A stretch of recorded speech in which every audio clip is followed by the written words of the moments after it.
Ilmu itu apa? Ilmu itu sederhana, sesuatu yang mudah. Karena ilmu itu fitratallahi allati fataran nasa napa? Misalnya begini, saya orang miskin, nggak punya apa-apa.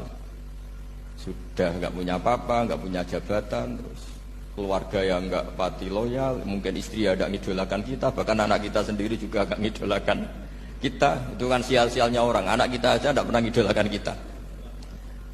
Tapi untuk bahagia itu sebenarnya sederhana. Sederhananya begini, orang pinter itu ingin mempertahankan kehidupannya, terus pinter sampai berobat habis banyak ke Belanda, ke Jepang supaya mempertahankan nyawanya. Nah, si miskin ini kalau dia setiap makan, ya Allah, saya dengan makan ini mempertahankan nyawa saya.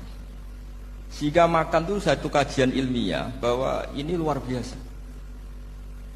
Bahwa orang punya Alphard, punya uang 1 miliar, itu tidak mempertahankan sesuatu yang pokok, yaitu nyawa. Orang tidak punya Alphard itu hidup, nggak punya uang 1 miliar hidup. Tapi kalau nggak punya nasi 1 piring, nggak punya air 1 gelas bisa mati. Artinya apa? Orang miskin itu yusyarikul aghniya, sama dengan orang-orang kaya dalam hal kepemilikan hal-hal yang pokok.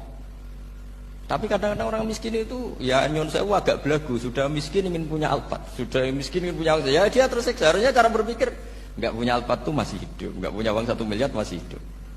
Yang punya Alphard hidupnya juga pakai nasi 1 piring, yang punya uang 1 miliar juga pakai nasi. Ya kalau itu kan sama, saya punya. Kalau gitu kan bisa miskin rasa kaya. Itu memang harus dilatih.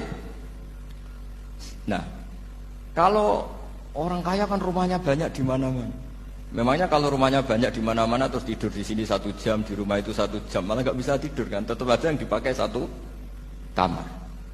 Itu gunanya apa punya rumah banyak?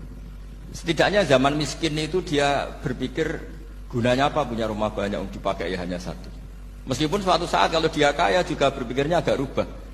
Ya penting punya rumah banyak biar kemana-mana punya rumah, nggak apa-apa. Tapi sementara masih miskin jangan berpikir seperti itu.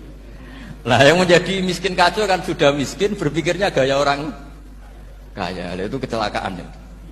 Lah itu ilmu, maksud saya itu ilmu. Sehingga dulu Nabi ngajari orang miskin itu sederhana. Ketemu orang miskin sama Nabi diajarkan. Nabi diantara ajarannya begini.